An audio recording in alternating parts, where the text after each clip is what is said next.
Hey everyone, my name is Joanna, and today I wanted to take some time to talk about a term that I call self-soothe. The reason why is I often notice that people sometimes when we're experiencing really strong emotions have a hard time knowing how to pivot or kind of get out of those intensive or low emotional states, the ones that we're not wanting to reside in.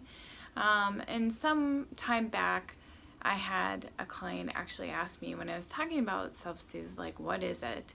And generally, for the most part, I actually try to make a point to explain to people, because I find that self-soothe gets mistaken for distraction. And I see the way that I conceptualize it, I see those as two very different skill bases. So distraction for me is usually what most folks will turn to. It's kind of like our default.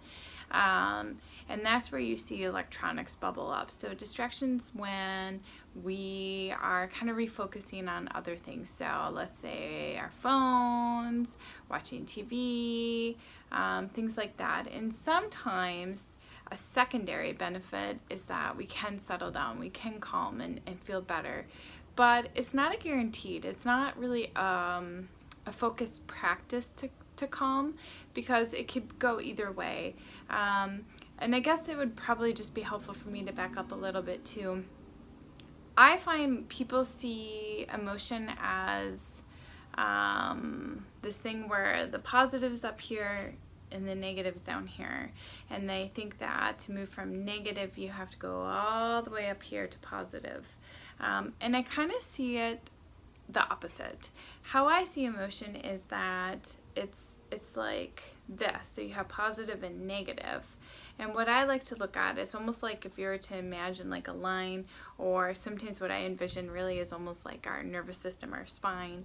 If that's going down and up here, I look at this as being the amount of energy. So you can have a lot of positive or you can have a lot of negative. And the amount of energy is important, because if you have a lot of just energy flowing through you, it can feel really good, but it can easily swing to negative. So that's a really different idea of positive dropping to negative. Vibrationally, they're different, but in the body, what we want to look at is you can kind of swing back and forth. So self-soothe is really about bringing the energy down in the nervous system. So you're really going from, like, let's say 10 is like high energy. So maybe you're like super ecstatic, but it's also where there's panic and things like that. So we want to look at in self-soothe bringing the energy level down, because if it's at a more manageable level, it's easier to kind of cope and get through certain moments. If we're really heightened, it can swing negative really quickly if a trigger is introduced. So that's why distraction isn't always the best mechanism for coping. It's definitely a tool, but it has its limitations. So the practice of self-soothe isn't just going and getting like a manicure or a pedicure. It's really about doing something with intentionality, and everybody is built very differently. So an actual pedicure could be a self-soothe for someone and not for another.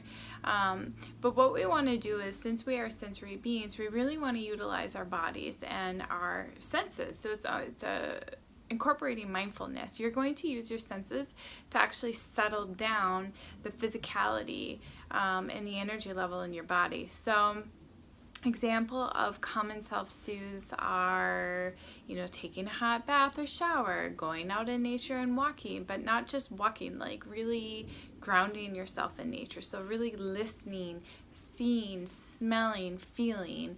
You're using, again, your sensory system to kind of bring in this calming input that helps sort of bring the overall levels down in the body.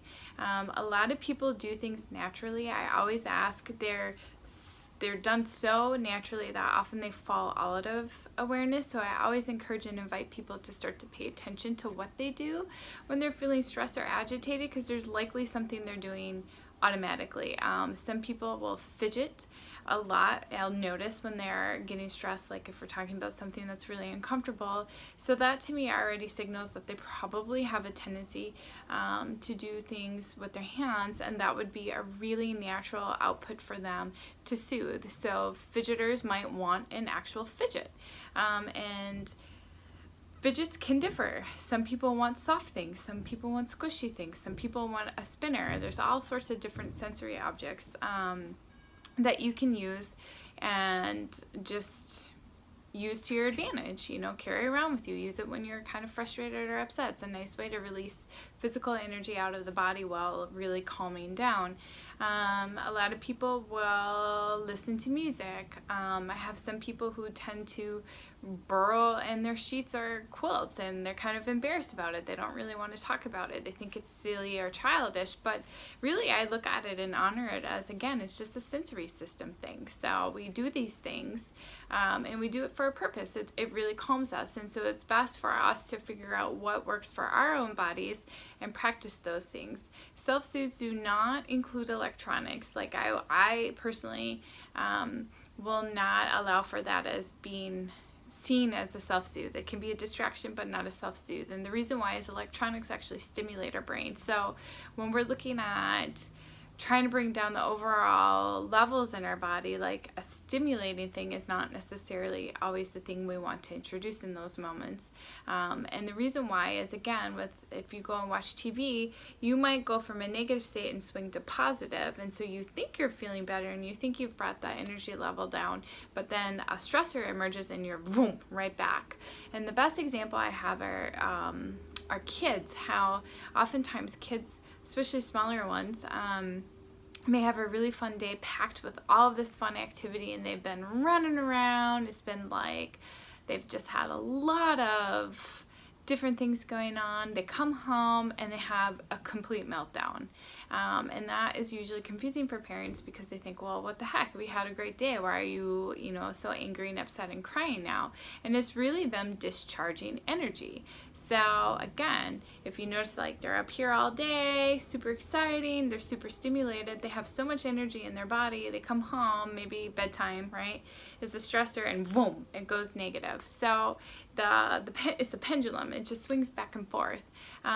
So self-soothe is really about focusing on bringing the overall level down in your body, and anything is progress. So if you're let's say you're running at a 9 out of 10 as far as just kind of energy and stress level, bringing it down to 6 or 7 is going to be extremely helpful. Not only are you going to feel better at that level, but if a stress, which likely will happen, is introduced, you'll manage it better. So the goal is to keep us out of kind of the red areas. Sometimes people really have a hard time connecting with their experiences and actually even knowing and tracking where they're at during the day. Like, we fluctuate on that level, on the kind of the 0 to 10 level all day. Some people feel a lot. So, empathic people might really fluctuate harder on that scale. And so self-soothes are even more critical for anyone that tends to have big surges. It's just an honoring of how you're built and an awareness of what is going to be helpful and kind of managing it so you feel better during the day and maybe have what you feel are more effective responses to things as they arise. But you can't, and I invite you to consider the fact that it's unrealistic to be at a level 8, 9, 10 and that you're going to be effectively managing stress. You're just not. You're not built for it. None of us are. So the goal is to try to keep us in a calmer state. I usually invite people to really try to stay around a level 5 out of 10, right? It's kind of a neutral place. It allows for flexibility if different stressors kind of emerge, because there's some days where it just feels like you're handed one plate of crap after the next, right? And you're just like, what the hell? I shouldn't even gotten out of bed. And there's other days that flow really smoothly and it's not really an issue. You might actually be just really elevated in a positive way. But on the stressful days, it's really important to try to bring down our levels so that we can kind of get through these difficult stressors and in a way that is more effective and less time consuming. And overall, even if it's kind of a hot mess of a day, you might actually feel better throughout it. So, because you're just kind of effectively pivoting and managing kind of what's dealt to you that day. So I invite you to consider anything and start to notice. Sometimes just that alone is huge progress, to be aware of what you do when you're stressed. What are the things, your outlets that you tend to gravitate towards? Do you tend to eat to numb out? Do you tend to veg out in your bed? Do you find yourself like, really wanting to go out and be in nature? So be mindful of what you do and how it serves you. Is it serving your purpose? If not, then really look at the things that do and make a concerted effort to have those things available to you and to gravitate your energy towards doing those things. Don't be embarrassed. We all do it. I can tell you every single person I've ever met has something they do. We all do it. We might not always be aware, or we're maybe embarrassed of it because, like I said before, we think it's childish, but everybody does stuff.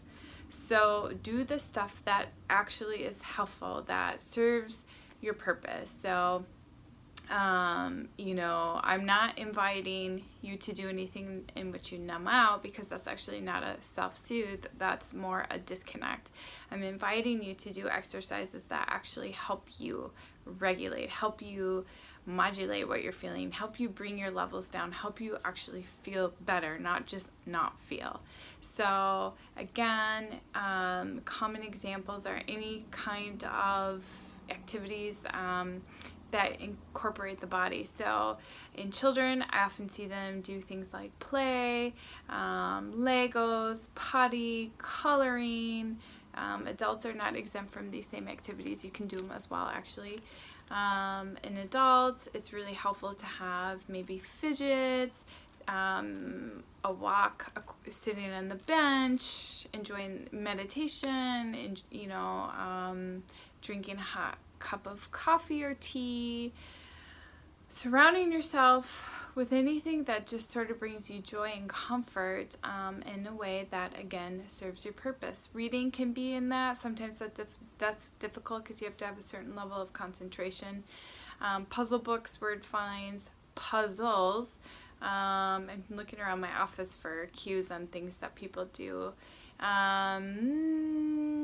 Any woodworking, knitting, crafting, things like that are really awesome. It's a great way to kind of refocus the brain on something, but you're actually doing it with the sole purpose of relaxing. And so you have almost a guarantee that it's going to bring your levels down, versus something like an electronics or a distraction. Again, the primary benefit is that you've maybe pivoted into a more neutral or positive state, but you're still really primed to be reactive. So again, if something negative or stressful enters, you can swing right back to negative. So it's not always as effective, but it definitely has this place, and distraction can be a skill. So I invite you to use that as well and just experiment with both sides. But most people fall kind of more in the realm of distraction and rely on that more heavily than actual self-soothe. So anyway, I hope this is helpful. This again is just sort of general recommendations for you just to learn how to navigate life in an easier way, in a more comfortable way, as you kind of, progress along or bump along or sometimes crawl and drag along, to make the journey a little bit more fun and manageable at times when we're kind of in a higher level of stress. So thanks for listening, and have the greatest of days.